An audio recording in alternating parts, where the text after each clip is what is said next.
Hi friends, இன்றைக்கி நம்மளுடைய சேனலில் 8th ஸ்டாண்டர்ட் எக்கனாமிக்ஸில்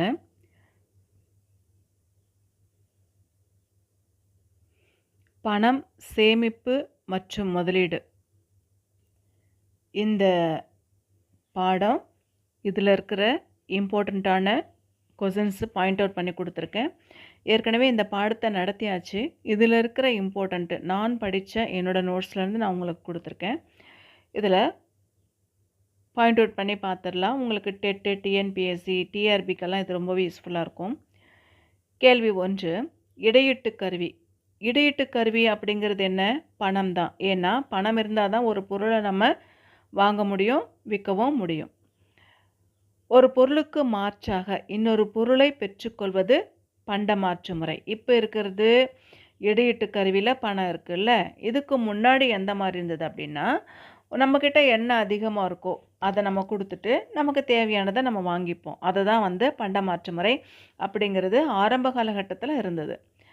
அடுத்து, பணம் மட்டுமே பணத்தினுடைய தேவையை அதிகரிக்கும் அப்படின்னு சொன்னது யார் அப்படின்னு சொன்னது வாக்கர். பணம் மட்டும்தான் பணத்துடைய தேவையை சந்திக்கும் அப்படின்னு சொன்னது யார் அப்படின்னு பார்க்கும் பொழுது வாக்கர். இது உங்களுக்கு மேட்ச்சு கேட்பாங்க, சூஸில், ஃபில்லப்லலாம் இந்த மாதிரி கொஷின்ஸ் வரும். அடுத்து, பணம் என்பதின் லத்தீன் மொழி பெயர் என்ன அப்படின்னா, பணம் அப்படின்றது நம்ம சொல்கிறோம் இல்லையா, இதுவே லத்தீனில் என்ன பணம் அப்படின்னு பார்க்கும் பொழுது அதுக்கு என்ன பேர் அப்படின்னா மானட்டா அப்படின்னு அர்த்தம். இது ரோமானிய கடவுளான ஜினோடாவுடைய மறுபெயர் தான் இந்த மானட்டா அப்படிங்கிறது. பணத்துக்கு லத்தீன் மொழியில் என்ன பேர் அப்படின்னா மானட்டா அப்படின்னு அர்த்தம். இந்த மானட்டா அப்படின்னா என்ன அர்த்தம் அப்படின்னு பார்க்கும் பொழுது ரோமானிய கடவுளான ஜினோடாவினுடைய மறுபெயர் தான் மானட்டா அப்படின்னு அர்த்தம். பணத்தினுடைய ஆங்கில வார்த்தை டேஷ் என்ற சொல்லிருந்து வந்தது அப்படின்னா மானட்டா அப்படிங்கிற சொல்லேருந்து வந்தது. இந்த மாதிரியே உங்களுக்கு கொஸ்டின்ஸ் வரும். பணம் அப்படிங்கிறது இங்கிலீஷ் வேர்டு. இந்த வார்த்தை எதுலேருந்து வந்தது அப்படின்னா மானட்டா அப்படிங்கிற சொல்லிருந்து தான் வந்தது. மக்களுடைய நுகர்வு திறனை அடிப்படையாக கொண்டது எது அப்படின்னா பணத்தினுடைய மதிப்பு தான். பணத்தினுடைய வேல்யூ கம்மியாக இருந்துச்சுன்னா நம்ம நிறைய வாங்குவோம். இப்போது ஒரு கிலோ ஆப்பிள் கம்மியாக இருக்குது, 100 ரூபாவுக்கு கிடைக்குது அப்படின்னு சொன்னால் நம்ம அதிகமாக வாங்கி சாப்பிடுவோம். அதுவே என்னதான் ஹெல்த்தியாக இருந்தால் கூட 1 கிலோ ஆப்பிள் 500 ரூபா அப்படின்னு சொன்னால் நம்ம வாங்குவோமா, யோசிப்போம் இல்லையா? அது மாதிரி நுகர்வு திறன் அதிகமாக இருந்தால் கூட விலை கம்மியாக இருந்துச்சுன்னா அதை நம்ம வாங்குவோம். பணத்தினுடைய முக்கிய செயல்பாடு எது அப்படின்னா, பணம் அப்படிங்கிற ஒரு இடையீட்டு கருவியாக இருக்குது. ஏன்னா ஒரு பொருளை வாங்கிறதுக்கும் விற்கிறதுக்கும் நமக்கு அந்த பணம் தேவைப்படுது இல்லையா? அதனால் அந்த பணம் அப்படிங்கிறது இடையீட்டு கருவி. பணம் அப்படிங்கிறது மதிப்பினுடைய அளவுகோல். பணத்தை வச்சு தான் நம்ம எவால்வேட் பண்ணுறோம் இல்லையா? அதே மாதிரி மதிப்பின் நிலைகள். பணம் அப்படிங்கிறது மதிப்பின் நிலைகடன். பணம் அப்படிங்கிறது எதிர்கால செலுத்துகை. அதுக்கடுத்து பொருளாதார கணக்கீடுகளை எளிமைப்படுத்துறது எது அப்படின்னா பணம் தான். ஏன்னா பணம் இருந்தால் மட்டும்தான் நம்மளால் எது வேணாலும் செய்ய முடியும். பணம் இல்லை அப்படின்னா நம்மளால் எந்த வேலையும் செய்ய முடியாது. பணம் அப்படிங்கிறது எப்படியெல்லாம் நமக்கு யூஸ் ஆகுது அப்படின்னா, எந்த மாதிரியெல்லாம் பணம் நம்ம புழங்குது அப்படின்னு பார்க்கும்பொழுது காசாக நம்ம செலவு பண்ணலாம், ரூபாய் நோட்டுக்களை நம்ம செலவு பண்ணலாம். அதே மாதிரி கடன் அட்டை, கிரெடிட் கார்டு நம்ம பண்ணலாம்.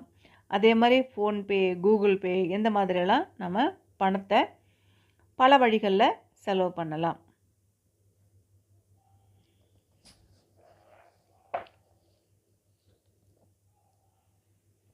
அடுத்து, சேமிப்பு அப்படின்னா என்ன அப்படின்னு பார்க்கும்பொழுது, நம்மக்கிட்ட 10,000 ரூபாய் நம்மளுக்கு சம்பளம் வருது அப்படின்னா 9,000 ரூபாய் நம்ம செலவு பண்ணிவிட்டு மிச்சம் இருக்கிற அந்த 1,000 ரூபாய் தான் சேமிப்பு அப்படிங்கிறது.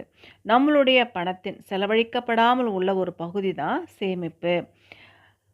அடுத்து, அதிக உற்பத்திற்கான பொருட்களுடைய சேர்ப்பு என்ன அப்படின்னா முதலீடு. அதிகமான உற்பத்தி செய்கிறோம், அந்த பொருட்களுடைய சேர்ப்பு என்ன அப்படின்னு பார்க்கும் பொழுது முதலீடு. பொருளாதார வளர்ச்சிக்கு அடிப்படையான மிக முக்கியமான தீர்மானிக்கப்பட்ட மூலதனமாக என்ன இருக்குது அப்படின்னா சேமிப்பு மூலதன ஆக்கம் அமைஞ்சிருக்கு. சேமிப்பு யார்கிட்ட இருக்குது அப்படின்னா நுகர்வோர் கரங்களில் இருக்குது. ஏன்னா சேமிப்பு அப்படிங்கிறது பணமா இருக்கட்டும், பொருளா இருக்கட்டும், நம்ம வந்து எப்படி செலவு பண்றோமோ, எப்படி நம்ம பொருட்கள பயன்படுத்துறோமோ, அத பேஸ் பண்ணி தான் இருக்கு. நம்ம கம்மியா செலவு பண்ணா சேமிப்பு நம்மகிட்ட பணம் ஜாஸ்தியா இருக்கும். அதே மாரி பொருட்களா இருந்தாலும் நம்ம அதிகமா பொருட்கள நம்ம செலவு பண்ணிட்டோம்னா, அந்த பொருட்கள் நம்மகிட்ட பற்றாக்குறையா இருக்கும். அப்போ நம்ம கிட்ட தான் எல்லாமே இருக்கு. அதனால தான் சேமிப்பு அப்படிங்கிறது நுகர்வோர் கரங்கள்ல இருக்கு. அடுத்து முதலீடு அப்படிங்கிறது என்ன? முதலீடு அப்படிங்கிறது தொழிலதிபர்கள் கிட்ட இருக்கு. ஏன்னா, அவங்க தான் ஒரு முதல் வச்சு ஒரு பிஸ்னஸ் பண்றாங்க. பணமா இருக்கட்டும், பொருளா இருக்கட்டும், அத முதல்ல கொள்முதல் போட்டுட்டு, அதுக்கப்புறம் வேலைய ஸ்டார்ட் பண்றாங்க. அப்போ முதலீடு அப்படிங்கிறது யார்கிட்ட இருக்கு அப்படின்னு பார்க்கும் பொழுது, தொழிலதிபர்களுடைய கரங்கள்ல இருக்கு. முதலீட்ல என்னெல்லாம் வருது அப்படின்னா, உபகரணங்கள், இன்ஸ்ட்ருமெண்ட்ஸ் வரும். இயந்திரங்கள், மிஷினரிஸ் வரும். அதுக்கப்புறம் கட்டிடங்கள் வரும். அதுக்கான மூலப்பொருட்கள் வரும். அதுக்கப்புறமா தேய்மானத்தினால் மாற்றப்படுகின்ற ஒரு பொருள். இப்போ ஒரு பொருள வந்து நம்ம ரொம்ப நாளைக்கு நம்ம யூஸ் பண்ணிட்டே இருக்கோம் அப்படின்னா, அது வந்து மாறும், உடையும், டேமேஜ் ஆகும்ல. அப்போ அத வந்து வேற மாத்தி நம்ம பண்ணுவோம். இது எல்லாமே முதலீட்ல வந்துரும். அப்போ முதலீட்ல என்னெல்லாம் இருக்கு அப்படின்னா, உபகரணங்கள் இருக்கு, இயந்திரங்கள் இருக்கு, கட்டிடங்கள் இருக்கு, மூலப்பொருட்கள் இருக்கு, தேய்மானத்தினால் மாற்றப்படுகின்ற பொருட்கள் இருக்கு. இது வந்து இதுவரைக்கும் நம்ம 8th ஸ்டாண்டர்ட் எக்கனாமிக்ஸில் இம்பார்ட்டண்ட்டான கொஸ்டின்ஸை பாயிண்ட் அவுட் பண்ணி கொடுத்துருக்கேன். உங்களுக்கு எக்ஸாம் ஓரியன்டாக இது ரொம்பவே யூஸ்ஃபுல்லாக இருக்கும்.